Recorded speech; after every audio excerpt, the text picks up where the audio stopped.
इस रजीम चेंज से जिस तरह पाकिस्तान के सियासतदानों ने फ़ायदा उठाया और बैरूनी आका से मदद ली, उसमें जनरल बाजवा साहब ने अपना कितना हिस्सा लिया, उन्होंने क्या इनाम लिया, और हमारी इंफॉर्मेशन जो अब तक पहुंची है उसके मुताबिक वो पिछले 6 साल में अरबोंपति बन चुके हैं।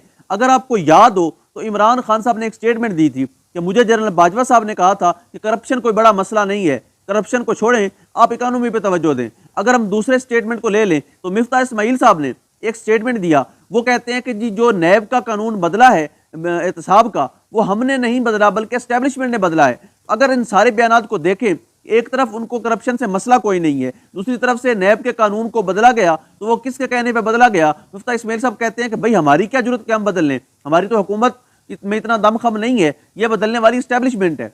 अब इसकी कड़ियां जोड़ें, जरा वहां जोड़ें कि बाजवा साहब 6 साल के अंदर अरबोंपति बन रहे हैं।